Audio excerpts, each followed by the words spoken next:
ਤੇ ਰਿਸ਼ਤੇਦਾਰਾਂ ਚ ਭਾਈ ਸ਼ਾਦੀ ਕੀਤੀ ਸੀ। ਦਹੇਜ ਵਗੈਰਾ ਲੋਕਾਂ ਕੋਲ ਕਰਜ਼ਾ ਚੁੱਕ ਕੇ ਦਿੱਤਾ, ਪਰੇਸ਼ਾਨ ਕਰਜ਼ੇ ਚੜ ਗਏ। ਤੇ ਸ਼ਾਦੀ ਤੋਂ ਬਾਅਦ ਫਿਰ ਉਹ ਨਸ਼ੇ ਕਿਤੇ ਸਾਨੂੰ ਨਹੀਂ ਪਤਾ ਚੱਲਿਆ, ਨਸ਼ੇ ਕਰਨ ਲੱਗ ਗਿਆ।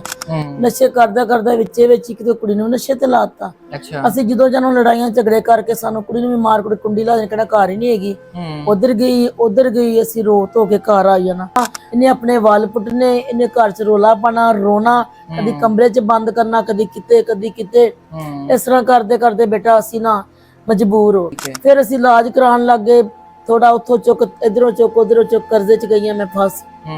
ਹੁਣ ਇਹਦਾ ਠੀਕ ਹੈ ਮਾਸ਼ਾਅੱਲਾ, ਸ਼ੁਕਰ ਅੱਲਾ ਦਾ। ਸਿਰਫ ਇਹਦਾ ਰਹਿ ਗਿਆ ਜਿਹੜਾ ਕੋਰਸ ਨਾ, ਉਹ 70-80 ਹਜ਼ਾਰ ਦਾ ਖਰਚਾ। ਬੇਟਾ ਬੱਚੀ ਜਵਾਨ ਹੋਵੇ ਨਾ ਜਿਸਮ ਘਰ ਦੇ ਵਿੱਚ, ਤੁਹਾਨੂੰ ਪਤਾ ਹਰ ਬੰਦਾ ਬੁਰੀ ਨਜ਼ਰ ਤੇ ਕਰਦੇ ਨੇ, ਅੱਜ ਕੱਲ ਦਾ ਮਾਹੌਲ ਆ।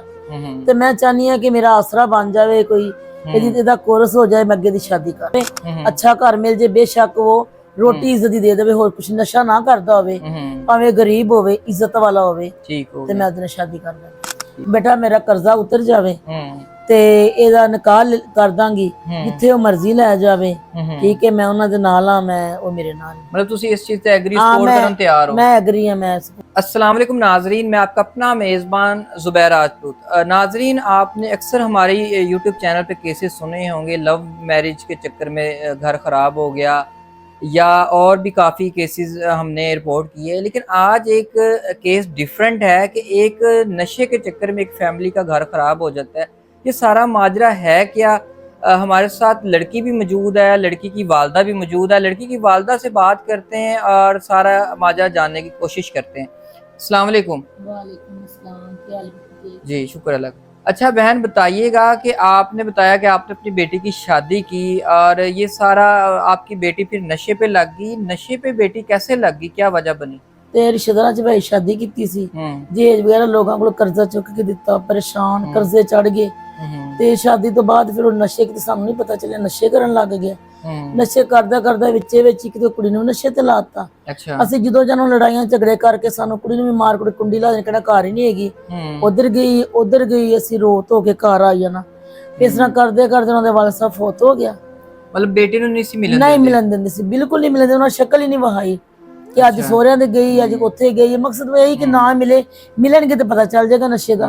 ਇਸ ਤਰ੍ਹਾਂ ਕਰਦਿਆਂ ਨਾ ਉਹ ਨਾ ਮੇਰਾ ਜਿਹੜਾ ਮੀਆਂ ਸੀ ਨਾ ਫੌਤ ਹੋ ਗਿਆ। ਠੀਕ ਹੈ। ਅੱਛਾ ਪਹਿਲੇ ਮੈਨੂੰ ਇਹ ਦੱਸੋ ਮਾਂ ਜੀ ਕਿ ਜਦੋਂ ਤੁਸੀਂ ਸ਼ਾਦੀ ਕੀਤੀ ਹੈ, ਚਲੋ ਬਗਾਨਾ ਕੋਈ ਘਰ ਹੋਵੇ ਤੇ ਪਤਾ ਲੱਗ ਜਾਂਦਾ ਹੈ ਕਿ ਬੰਦਾ ਨਹੀਂ ਪਤਾ ਲੱਗਦਾ ਕਿ ਨਸ਼ਾ ਕਰਦਾ ਨਹੀਂ ਕਰਦਾ, ਕਿਸ ਤਰ੍ਹਾਂ ਦਾ ਧੀ ਪੁੱਤਰ ਹੈ। ਤੇ ਜਦੋਂ ਤੁਸੀਂ ਰਿਸ਼ਤੇਦਾਰਾਂ 'ਚ ਕੀਤੀ ਤੇ ਤੁਹਾਨੂੰ ਨਹੀਂ ਸੀ ਪਤਾ ਕਿ ਤੁਹਾਡਾ ਮਤਲਬ ਆਪਣਾ ਕਲੋਜ਼ ਰਿਸ਼ਤੇਦਾਰ ਸਨ ਤੇ ਮੁੰਡਾ ਨਸ਼ਾ ਕਰਦਾ, ਜਾਂ ਮੁੰਡਾ ਕਿਸ ਕੈਟੇਗਰੀ ਦਾ ਹੈਗਾ, ਮੁੰਡੇ ਦਾ ਕੀ ਕਿਰਦਾਰ ਕੀ ਹੈਗਾ? ਨਹੀਂ, ਸਾਨੂੰ ਨਹੀਂ ਸੀ ਪਤਾ। ਦੂਰ ਦੇ ਰਿਸ਼ਤੇਦਾਰ ਸੀ, ਨਜ਼ਦੀਕ ਨਹੀਂ ਸੀ ਹੈਗੇ। ਰਿਸ਼ਤੇ ਕਰਾਉਣ ਵਾਲੇ ਸਾਡੇ ਨਾਲ ਇਸ ਤਰ੍ਹਾਂ ਕੀਤਾ। ਬਾਕੀ ਨਾ ਮੁੰਡਾ ਨਸ਼ਾ ਕਰਦਾ ਨਾ ਸਾਨੂੰ ਪਤਾ ਸੀ। ਤੇ ਜਦੋਂ ਫਿਰ ਉਹ ਪਤਾ ਚੱਲਿਆ, ਉਦੋਂ ਜਦੋਂ ਸਾਡੀ ਬੇਟੀ ਵੀ ਨਸ਼ੇ ਤੇ ਲੱਗ ਗਈ, ਉਹ ਫਿਰ ਅਸੀਂ ਇਸ ਤਰ੍ਹਾਂ ਕਿਤੇ ਕਰਦੇ ਇਹਨਾਂ ਦੇ ਵੱਲ ਫੌਤ ਹੋ ਗਏ। ਮੈਂ ਉਧਰ ਪਰੇਸ਼ਾਨੀਆਂ 'ਚ ਵੜ ਗਈ। ਫਿਰ ਮੈਂ ਗਈ, ਫਿਰ ਉਹਨੇ ਦਿਨ ਨੂੰ ਵੇਖਿਆ ਤੇ ਮੇਰੀ ਬੇਟੀ ਨਸ਼ੇ ਵਿੱਚ ਨਾ ਧੁੰਦ ਹੋ ਚੁੱਕੀ ਸੀ। ਫਿਰ ਮੈਂ ਨਾ ਇਸ ਤਰ੍ਹਾਂ ਰੋ ਲਿਆ, ਰੱਬਿਆਂ 'ਚ ਕੱਲੀ ਐਸਾ ਧੱਕੇ ਧੁੱਕੇ ਖਾਂਦੀ ਰਹੀ। ਤੇ ਉਹ ਨਸ਼ਾ ਬਹੁਤਾ ਕਰਨ ਲੱਗ ਗਿਆ, ਉਹਦੀ ਡੈਥ ਹੋ ਗਈ। ਅੱਛਾ, ਮਤਲਬ ਤੁਹਾਡਾ ਜਿਹੜਾ ਜਵਾਈ ਸੀ ਉਹਦੀ ਡੈਥ ਹੋ ਗਈ? ਹਾਂਜੀ, ਉਹਦੀ ਡੈਥ ਹੋ ਗਈ। ਫਿਰ ਉਹਨੂੰ ਉੱਥੋਂ ਮੈਂ ਲੈ ਕੇ ਆਈ। ਮੈਂ ਤੇ ਲੈ ਹੀ ਆਣਾ ਸੀ ਨਾ, ਫਿਰ ਤੇ ਜ਼ਿੰਮੇਦਾਰ ਨਹੀਂ ਸੀ ਹੈਗੇ। ਫਿਰ ਘਰ ਲਿਆਈ ਤੇ ਇਹ ਵੀ ਨਸ਼ੇ ਤੇ ਹੈਵੀ ਹੋ ਗਈ ਸੀ। ਫਿਰ ਕਰਜ਼ਾ ਚੁੱਕ ਨਾ ਦੇਣਾ, ਇਹਨੇ ਆਪਣੇ ਵਾਲ ਪੁੱਟਨੇ, ਇਹਨੇ ਘਰ ਚ ਰੋਲਾ ਪਾਣਾ, ਰੋਣਾ, ਕਦੀ ਕਮਰੇ ਚ ਬੰਦ ਕਰਨਾ, ਕਦੀ ਕਿਤੇ। ਇਸ ਤਰ੍ਹਾਂ ਕਰਦੇ ਕਰਦੇ ਬੇਟਾ ਅਸੀਂ ਨਾ ਮਜਬੂਰ ਹੋ ਗਏ। ਠੀਕ ਹੈ। ਫਿਰ ਅਸੀਂ ਇਲਾਜ ਕਰਾਉਣ ਲੱਗ ਗਏ। ਥੋੜਾ ਉੱਥੋਂ ਚੁੱਕ, ਇਧਰੋਂ ਚੁੱਕ, ਉਧਰੋਂ ਚੁੱਕ, ਕਰਜ਼ੇ ਚ ਗਈਆਂ ਮੈਂ ਫਸ। ਹੁਣ ਇਹਦਾ ਠੀਕ ਹੈ ਮਾਸ਼ਾਅੱਲਾ, ਸ਼ੁਕਰ ਅੱਲਾ ਦਾ। ਸਿਰਫ ਇਹਦਾ ਰਹਿ ਗਿਆ ਜਿਹੜਾ ਕੋਰਸ ਨਾ, ਉਹ 70-80 ਹਜ਼ਾਰ ਦਾ ਖਰਚਾ, ਜਿਹਦੀ ਵਜ੍ਹਾ ਤੋਂ ਮੈਂ ਮੀਡੀਆ ਤੇ ਆਈ ਹਾਂ। ਬਾਕੀ ਇਹ ਕਿ ਅੱਲਾ ਵਾਰਿਸ ਹੈ। ਅੱਛਾ ਮਾਂ ਜੀ, ਜਦੋਂ ਤੁਸੀਂ ਤੁਹਾਡਾ ਜਵਾਈ ਇਸ ਦੁਨੀਆ ਤੋਂ ਚਲਾ ਗਿਆ, ਤੁਸੀਂ ਆਪਣੀ ਧੀ ਨੂੰ ਆਪਣੇ ਘਰ ਲੈ ਆਂਦਾ, ਤੇ ਤੁਸੀਂ ਦੱਸਿਆ ਕਿ ਬੜੇ ਬੁਰੇ ਹਾਲਾਤ ਸਨ, ਨਸ਼ੇ ਦੀ ਬਹੁਤ ਜ਼ਿਆਦਾ ਆਦਤ ਸੀ ਇਹਨਾਂ ਨੂੰ। ਤੇ ਫਿਰ ਤੁਹਾਨੂੰ ਮਤਲਬ ਕਿਵੇਂ ਇਹਨਾਂ ਨੂੰ ਹਸਪੀਟਲ ਲੈ ਗਏ, ਖਰਚਾ ਕਿਵੇਂ ਅਫੋਰਡ ਕੀਤਾ? ਤੇ ਕਿਰਾਏ ਦਾ ਆਪਣਾ ਤੁਹਾਡਾ ਘਰ ਤੁਸੀਂ ਦੱਸਿਆ, ਖਾਮਨ ਤੁਹਾਡਾ ਸਿਰ ਤੇ ਨਹੀਂ ਹੈਗਾ, ਤੇ ਕਰਜ਼ਾ ਕਿੰਨਾ ਚੜ ਗਿਆ, ਤੇ ਕਿਵੇਂ ਆਪਣੇ ਘਰ ਦੀ ਹਾਂਡੀ ਰੋਟੀ ਕਿਵੇਂ ਕਰਦੇ? ਭਾਈ ਮੈਂ ਲੋਕਾਂ ਦੇ ਘਰ ਚ ਬਰਤਨ ਧੋਨੀ ਆ। ਬੇਟੀ ਮੇਰੀ ਤੁਹਾਨੂੰ ਪਤਾ ਜਿਹਦੀ ਹਾਲਤ ਵੇਖੀ ਤੁਸੀਂ, ਠੀਕ ਹੈ ਨਾ, ਵੀ ਕਰਜ਼ੇ ਚੁੱਕੇ ਨੇ, ਕਰਜ਼ੇ ਚੁੱਕ ਕੇ ਕਰਜ਼ੇ, ਰੈਂਟ ਵੀ ਮੇਰਾ ਮਕਾਨ ਦਾ ਰੈਂਟ ਦਾ ਹੈ, ਰਾਸ਼ਨ ਮੇਰੇ ਘਰ ਨਹੀਂ, ਤੇ ਕਦੀ ਕਿਸੇ ਦੇ ਬਰਤਨ ਧੋਣੇ, ਇਧਰੋਂ ਰੋਟੀ ਲੈ ਕੇ ਖਾ ਲਈ, ਤੇ ਇਹਦਾ ਇਲਾਜ ਵੀ ਜ਼ਰੂਰੀ ਆ। ਹੁਣ ਮਜਬੂਰ ਹੋ ਗਈ ਆ, ਤੇ ਮਜਬੂਰੀਆਂ ਤੁਹਾਡੇ ਕੇ ਸ਼ੇਅਰ ਕੀਤੀਆਂ ਨੇ। ਠੀਕ ਹੈ। ਕਿ ਬਹੁਤ ਕਿੰਨਾ ਕੁ ਕਰਜ਼ਾ ਫੜ ਲਿਆ ਹੁਣ ਤੱਕ ਜਿਹੜਾ ਦੇਣ ਵਾਲਾ ਲੋਕਾਂ ਦਾ? ਕਰਜ਼ਾ ਤੇ ਬੇਟਾ ਮੈਂ ਬਹੁਤ ਜ਼ਿਆਦਾ ਫੜ ਲਿਆ ਹੈ। ਤੇ ਮੈਂ ਨਹੀਂ ਆ ਕਿ ਕਰਜ਼ਾ ਮੇਰਾ ਨਾ ਭਾਵੇਂ ਲੱਤੇ, ਪਰ ਇਹਦਾ ਇਲਾਜ ਜ਼ਰੂਰੀ ਹੈ।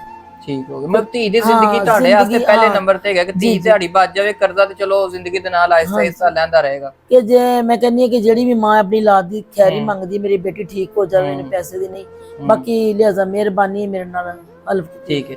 ਅੱਛਾ ਮੇਰੀ ਗੱਲ ਸੁਣੋ ਕਿ ਤੁਸੀਂ ਇੰਨਾ ਜ਼ਿਆਦਾ ਤੁਸੀਂ ਦੱਸਿਆ ਕਰਜ਼ਾ ਲਿਆ ਹੋਇਆ, ਤੇ ਕਰਜ਼ੇ ਵਾਲੇ ਘਰ ਆ ਕੇ ਤੰਗ ਨਹੀਂ ਕਰਦੇ?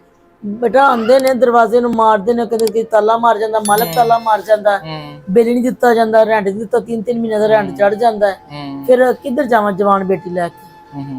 ਅੱਛਾ ਮੈਨੂੰ ਇਹ ਦੱਸੋ ਕਿ ਜਵਾਨ ਬੇਟੀ ਹੈ ਮਾਸ਼ਾਅੱਲਾ, ਪਹਿਲੇ ਤਾਂ ਤੁਸੀਂ ਦੱਸਿਆ ਕਿ ਬਿਹਤਰ ਵੀ ਇਲਾਜ ਕਾਫੀ ਹੱਦ ਤੱਕ ਹੋ ਚੁੱਕਿਆ ਹੈ, ਸਮਝ ਲਓ ਇਲਾਜ ਦੀ ਐਂਡ ਰਹਿ ਗਿਆ, ਠੀਕ ਹੈ, ਆਖਰੀ ਕੋਰਸ ਰਹਿ ਗਿਆ ਇਹਦਾ, ਠੀਕ ਹੈ, ਤੇ ਬਿਲਕੁਲ ਇਹਦੇ ਜਿਹੜੇ ਸਿੰਪਟਮਸ ਨੇ ਉਹ ਖਤਮ ਹੋ ਜਾਣਗੇ ਨਸ਼ੇ ਦੇ, ਇੰਜ ਹੀ ਤੁਸੀਂ ਕਹਿ ਰਹੇ ਹੋ? ਜੀ ਹਾਂਜੀ ਇੰਜੀ ਗੱਲ, ਠੀਕ ਹੈ। ਅੱਛਾ ਲੇਕਿਨ ਜਿਹੜੇ ਕਰਜ਼ਾ ਲੈਣ ਵਾਲੇ ਆਂਦੇ ਨੇ ਜਾਂ ਮਾਲਕ ਮਕਾਨ ਤੰਗ ਕਰਦਾ ਹੈ, ਕੀ ਕੋਈ ਫਰਮਾਇਸ਼ਾਂ ਉਲਟੀ ਸਿੱਧੀਆਂ ਗੱਲਾਂ ਤੇ ਨਹੀਂ ਤੁਹਾਡੇ ਨਾਲ ਕਰਦੇ?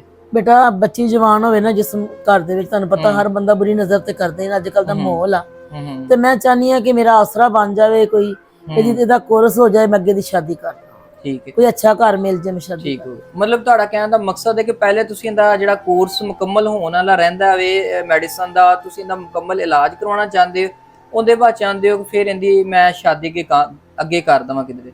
ਹਾਂਜੀ ਮੈਂ ਸ਼ਾਦੀ ਕਰਾਂਗੇ ਤਾਂ ਇਲਾਜ ਕੋਰਸ ਪੂਰਾ ਹੋ ਜਾਵੇ, ਅੱਛਾ ਘਰ ਮਿਲ ਜੇ, ਬੇਸ਼ੱਕ ਉਹ ਰੋਟੀ ਇੱਜ਼ਤ ਦੀ ਦੇ ਦੇਵੇ, ਹੋਰ ਕੁਛ ਨਸ਼ਾ ਨਾ ਕਰਦਾ ਹੋਵੇ, ਭਾਵੇਂ ਗਰੀਬ ਹੋਵੇ, ਇੱਜ਼ਤ ਵਾਲਾ ਹੋਵੇ, ਠੀਕ ਹੋ ਤੇ ਮੈਂ ਉਹਦੇ ਨਾਲ ਸ਼ਾਦੀ ਕਰ ਦਾਂਗੀ। ਠੀਕ ਹੋ ਗਿਆ। ਅੱਛਾ ਪਹਿਲੇ ਹੀ ਜਿਹੜੀ ਸ਼ਾਦੀ ਕੀਤੀ ਏ ਤੇ ਉਹਦੇ ਚ ਕੋਈ ਔਲਾਦ ਵਗੈਰਾ ਬੇਟੀ ਦੀ ਕੋਈ ਹੋਵੇ? ਨਹੀਂ ਬੇਟਾ ਸ਼ਾਦੀ ਬੱਚਾ ਨਹੀਂ ਕੋਈ ਵੀ ਹੈ। ਠੀਕ ਹੋ ਗਿਆ। ਅੱਛਾ ਮਾਜ ਮੈਨੂੰ ਫਿਰ ਇਹ ਦੱਸੋ ਕਿ ਜਿਹੜਾ ਪਹਿਲੇ ਤੁਸੀਂ ਇਹਦੀ ਸ਼ਾਦੀ ਕੀਤੀ, ਜਹੇਜ਼ ਬਣਾਇਆ, ਉਹਦਾ ਵੀ ਤੁਸੀਂ ਦੱਸਿਆ ਕਰਜ਼ਾ ਵਗੈਰਾ ਤੁਸੀਂ ਲੈ ਕੇ ਕੀਤਾ ਕੰਮ ਸਾਰਾ, ਉਹਦੇ ਤੋਂ ਬਾਅਦ ਫਿਰ ਇਹਦਾ ਇਲਾਜ ਕਰਵਾਇਆ, ਫਿਰ ਘਰ ਵੀ ਕਿਰਾਏ ਤੇ ਹੈਗਾ, ਅੱਗੇ ਆਲਰੇਡੀ ਕਰਜ਼ਾ ਮਾਮਲਾ ਤੇ ਹੈਗੇ ਨੇ, ਤੇ ਕਿਵੇਂ ਅੱਗੇ ਫਿਰ ਇਹਦੀ ਸ਼ਾਦੀ ਕਿਵੇਂ ਕਰੋਗੇ?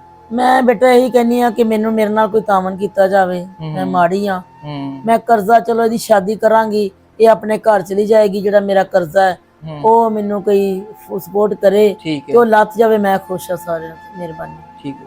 ਅੱਛਾ ਮਾਂ ਜੀ ਮੈਨੂੰ ਇਹ ਦੱਸੋ, ਤੁਸੀਂ ਦੱਸਿਆ ਕਿ ਲੋਕ ਜਵਾਨ ਧੀ ਘਰ ਵਿੱਚ ਬੈਠੀ ਏ ਤੇ ਮਾਲਕ ਮਕਾਨ ਵੀ ਬੁਰੀ ਨਜ਼ਰ ਰੱਖਦਾ ਹੈ, ਕਰਜ਼ੇ ਜਿਨ੍ਹਾਂ ਨੇ ਲੈਣੇ ਨੇ ਉਹ ਡਿਮਾਂਡ ਕਰਦੇ ਨੇ ਕਿ ਜੀ ਅਗਰ ਪੈਸੇ ਨਹੀਂ ਦੇਣੇ ਤੇ ਫਿਰ ਮਤਲਬ ਤੁਸੀਂ ਇਹਦਾ ਨਿਕਾਹ ਦੇ ਮਤਲਬ ਇਹ ਕੁੜੀ ਨਾਲ ਮਿਲਵਾ ਦਿਓ, ਜਾਂ ਉਲਟੀ ਸਿੱਧੀ ਕੋਈ ਗੱਲਾਂ ਕਰਦੇ ਨੇ ਤੁਹਾਡੇ ਨਾਲ। ਜ਼ਾਹਿਰ ਗੱਲ ਦੁੱਖ ਤੇ ਫਿਰ ਹਰ ਕਿਸੇ ਨੂੰ ਹੁੰਦਾ ਹੈ, ਤੇ ਤੁਹਾਨੂੰ ਵੀ ਇਸ ਚੀਜ਼ ਦੀ ਤਕਲੀਫ ਹੁੰਦੀ ਹੋਏਗੀ। ਅਗਰ ਕੋਈ ਸਾਡੇ ਚੈਨਲ ਦੇ ਥਰੂ ਕੋਈ ਦੇਖਣ ਵਾਲਾ ਸਾਡਾ ਵੀਵਰਸ ਤੁਹਾਡੇ ਨਾਲ ਕੋਈ ਰਾਬਤਾ ਕਰਦਾ ਹੈ, ਉਹ ਕਹਿੰਦਾ ਜੀ ਮੈਂ ਇਹਦਾ ਇਲਾਜ ਵੀ ਕਰਵਾ ਲਾਂਗਾ, ਤੁਹਾਡੇ ਕਰਜ਼ੇ ਵਗੈਰਾ ਵਿੱਚ ਵੀ ਸਪੋਰਟ ਕਰਦਾ ਹੈ, ਤੁਹਾਨੂੰ ਘਰ ਵਗੈਰਾ ਵੀ ਕੋਈ ਅੱਛੀ ਜਗ੍ਹਾ ਸ਼ਿਫਟ ਕਰਵਾ ਦਿੰਦਾ ਹੈ, ਤੇ ਕਹਿੰਦਾ ਜੀ ਤੁਸੀਂ ਮੈਨੂੰ ਹਲਾਲ ਤਰੀਕੇ ਨਾਲ ਲੜਕੀ ਦਾ ਨਿਕਾਹ ਦੇ ਦਿਓ, ਤੇ ਕੀ ਕਹਿੰਦੇ ਇਸ ਬਾਰੇ? ਬੇਟਾ ਮੈਨੂੰ ਇਸ ਤਰ੍ਹਾਂ ਹੋ ਜਾਏਗਾ ਤੇ ਮੈਂ ਨਿਕਾਹ ਦੇ ਦਾਂਗੀ, ਸ਼ਾਦੀ ਕਰ ਦਾਂਗੀ। ਠੀਕ ਹੈ। ਬਾਕੀ ਇਹ ਕਿ ਮਾਲਕ ਬੋਲਦੇ ਨੇ ਆ ਕੇ, ਉਹ ਕਹਿੰਦੇ ਨੇ ਸਰ ਮੈਂ ਕਦੀ ਜਦੋਂ ਕੰਮ ਤੇ ਜਾਨੀ ਆ ਸਾਰਾ ਦਿਨ ਘਰ ਘਰ ਫਿਰਨੀ ਆ, ਮੇਰੀ ਜਵਾਨ ਬੱਚੀ ਹੈ ਨਾ, ਮੈਂ ਤਾਲਾ ਮਾਰ ਕੇ ਜਾ ਸਕਨੀ ਆ, ਤੇ ਮੈਂ ਬਹੁਤ ਮਜਬੂਰ ਆ ਤੇ ਬਹੁਤ ਪਰੇਸ਼ਾਨ ਆ, ਤੇ ਇਸ ਤਰ੍ਹਾਂ ਮੈਨੂੰ ਹੋ ਜਾਵੇ ਤੇ ਮੈਂ ਬਹੁਤ ਤੁਹਾਡੇ ਵਾਸਤੇ ਕਾਬਲੇ ਕਬੂਲ ਹੈ? ਹਾਂਜੀ ਮੈਂ ਕਬੂਲ ਹਾਂ। ਅੱਛਾ ਅਗਰ ਕੋਈ ਜ਼ਿਆਦਾਤਰ ਸਾਡੇ ਵੀਵਰਸ ਜਿਹੜੇ ਨੇ ਨਾ ਓਵਰਸੀਜ਼ ਪਾਕਿਸਤਾਨੀ, ਜਿਹੜੇ ਬਾਹਰ ਦੇ ਮੁਲਕਾਂ 'ਚ ਰਹਿੰਦੇ ਨੇ, ਪਾਕਿਸਤਾਨ ਤੋਂ ਬਾਹਰ ਜਾ ਕੇ ਮਿਹਨਤ ਕਰਦੇ ਨੇ, ਆਪਣੇ ਘਰ ਨੂੰ ਸਪੋਰਟ ਕਰਦੇ ਨੇ, ਤੇ ਉਹਨਾਂ ਨੂੰ ਇਸ ਚੀਜ਼ ਦਾ ਅਹਿਸਾਸ ਵੀ ਹੈ, ਤੇ ਉਹ ਮਾਸ਼ਾਅੱਲਾ ਅੱਛਾ ਕਮਾ ਵੀ ਲੈਂਦੇ ਨੇ, ਮਤਲਬ ਉਹ ਤੁਹਾਨੂੰ ਸਪੋਰਟ ਵੀ ਕਰ ਸਕਦੇ ਨੇ, ਤੇ ਅਗਰ ਕੋਈ ਐਸਾ ਕੋਈ ਸ਼ਖਸ ਜਿਹੜਾ ਆਖੇ ਜੀ ਮੈਂ ਨਿਕਾਹ ਕਰਕੇ ਇਹਨੂੰ ਬਾਹਰ ਕੁੜੀ ਨੂੰ ਬੁਲਾ ਲਵਾਂ, ਤੇ ਫਿਰ ਤੁਸੀਂ ਕੀ ਆਂਦੇ ਹੋ, ਤੇ ਨਸ਼ੇ ਤੋਂ ਵੀ ਇਹਦੀ ਜਾਨ ਛੋੜ ਜੇਗੀ, ਇੱਥੇ ਦਾ ਮਾਹੌਲ ਵੀ ਚੇਂਜ ਹੋ ਜਾਏਗਾ ਤੁਹਾਡਾ? ਬੇਟਾ ਮੇਰਾ ਕਰਜ਼ਾ ਉਤਰ ਜਾਵੇ ਤੇ ਇਹਦਾ ਨਿਕਾਹ ਕਰ ਦਾਂਗੀ, ਜਿੱਥੇ ਉਹ ਮਰਜ਼ੀ ਲੈ ਜਾਵੇ, ਠੀਕ ਹੈ, ਮੈਂ ਉਹਨਾਂ ਦੇ ਨਾਲ ਆ, ਮੈਂ ਉਹ ਮੇਰੇ ਨਾਲ। ਮਤਲਬ ਤੁਸੀਂ ਇਸ ਚੀਜ਼ ਤੇ ਐਗਰੀ ਸਪੋਰਟ ਕਰਨ ਤਿਆਰ ਹੋ? ਮੈਂ ਐਗਰੀ ਹਾਂ, ਮੈਂ ਸਪੋਰਟ ਕਰਾਂ। ਕੋਈ ਤੁਹਾਡੀ ਡਿਮਾਂਡ ਹੋਵੇ, ਤੁਹਾਡੀ ਕੋਈ ਸ਼ਰਤ ਹੋਵੇ ਤੁਹਾਡੀ ਕੋਈ? नहीं शर्त मेरी यही मेरा कर्जा उतर जावे, इधर इलाज हो जावे, मैं राजी हूँ। जी तो नाजरीन साथ इनकी बेटी बैठी हुई है, उनसे भी थोड़ी सी गुफ्तगू करने की कोशिश करते हैं कि वो इस बारे में क्या कहती हैं। अस्सलाम वालेकुम।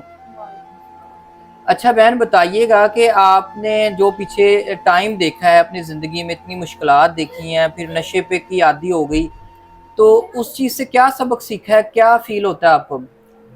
सबक मैं यही सीखा है कि कभी भी कोई लड़की, कोई लेडीज, कोई भैन भरा जो है ना नशे तो हट जाए, तो गलती मेरे को हुई है, खता हुई है, मैं उनके तो सबक यही सीखा है कि कोई भी नशे ते ना लगे। ठीक हो मतलब ਤੁਹਾਨੂੰ ਆਪਣੀ ਉਸ ਚੀਜ਼ ਤੇ ਹਰਕਤ ਤੇ ਜਿਹੜਾ ਨਾ ਜਿਹੜਾ ਨਸ਼ੇ ਤੇ ਤੁਸੀਂ ਨਸ਼ਾ ਕਰਨਾ ਸ਼ੁਰੂ ਕਰਤਾ, ਅਫਸੋਸ ਹੈ ਤੁਸੀਂ ਉਸ ਚੀਜ਼ ਤੋਂ ਹੁਣ ਦੂਰ ਹੋ ਚੁੱਕੇ ਹੋ? ਬਹੁਤ ਜ਼ਿਆਦਾ ਦੂਰ ਹੋ ਚੁੱਕੀ ਹਾਂ। ਠੀਕ ਹੋ ਮੈਨੂੰ ਬਹੁਤ ਅਫਸੋਸ ਹੁੰਦਾ ਹੈ ਕਿ ਮੈਂ ਜੇ ਗੰਦੇ ਕੰਮ ਤੇ ਲੱਗ ਗਈ ਸੀ। ਹੂੰ ਪਰ ਮੇਰੀ ਮਾਂ ਦੀ ਮਿਹਰਬਾਨੀ ਹੈ ਜੋ ਉਹਨਾਂ ਨੇ ਮੈਨੂੰ ਹਟਾਇਆ ਹੈ, ਉਹਨਾਂ ਨੇ ਨਈ ਜ਼ਿੰਦਗੀ ਮੈਨੂੰ ਦਿੱਤੀ ਹੈ। ਹੂੰ ਤੇ ਜੋ ਮੇਰੀ ਮਾਂ ਕਹੇਗੀ ਮੈਂ ਉਹਨਾਂ ਦੇ ਪਿੱਛੇ ਠੀਕ ਹੋਣਾ, ਹੋ ਮੈਂ ਕਿਸੇ ਦਾ ਕਹਿਣਾ ਨਹੀਂ। ਮਤਲਬ ਤੁਹਾਡੀ ਵਾਲਦਾ ਜਿੱਥੇ ਆਖਣਗੇ ਉੱਥੇ ਸ਼ਾਦੀ ਕਰ ਲੋਗੇ? ਹਾਂਜੀ, ਜਿੱਥੇ ਕਹਿਣਗੇ ਮੈਂ ਉੱਥੇ ਸ਼ਾਦੀ ਕਰ ਲਾਂਗੀ, ਕਿਉਂਕਿ ਉਹ ਬਹੁਤ ਪਰੇਸ਼ਾਨ ਨੇ, ਬਹੁਤ ਟੈਨਸ਼ਨਾਂ ਲੈ ਰਹੇ ਨੇ ਤੇ ਮੇਰੀ ਵਜ੍ਹਾ ਨਾਲ ਬਹੁਤ ਕਰਜ਼ੇ ਚ ਆ ਗਏ ਨੇ। ਮੈਂ ਇਹੀ ਚਾਹਨੀ ਆ ਕਿ ਉਹਨਾਂ ਦੇ ਜਿਹੜੇ ਸਿਰ ਤੇ ਬੋਝ ਹੈ, ਮੁਸ਼ਕਿਲਾਤ ਨੇ, ਉਹ ਹੱਲ ਹੋ ਜਾਣ। ठीक हो गया।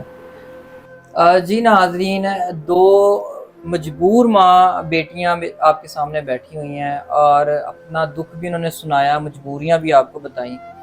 उम्मीद है कि जिस तरह आप हमारी बाकी स्टोरियों पे रब्ता करके हेल्प करते हैं, हमारे थ्रू भी करते हैं, डायरेक्ट नंबर लगा होता है फैमिलीज़ का, उनको भी आप फ़ोन करके और उनका से कंफर्मेशन करके उनकी भी हेल्प करते हैं। तो नाज़रीन, इस टाइम बहुत ज़्यादा ही ये मजबूर है, कर्ज़े वाले तंग कर रहे हैं, जवान बेटी घर है, माँ परेशान होती है जब जवान बेटी के घर पे बैठे हुए लोग उल्टी सीधी बातें करते हैं। माँ को अकेली बेटी को घर छोड़ के काम पे जाना पड़ता है और एक घरों में चंद घरों में काम करके खाना नाज़रीन पूरा नहीं होता, तो कर्ज़ा उतारना या बेटी का इलाज करवाना तो दूर की बात है। तो नाज़रीन, स्क्रीन पे नंबर चल रहा होगा, उस नंबर पे आप रब्ता कर सकते हैं, जितनी हो सके हेल्प कीजिएगा और इसी बात के साथ अपने मेज़बान को इजाज़त दीजिएगा। दुआओं में याद रखिएगा, अपना ख्याल रखिएगा। अल्लाह हाफिज़।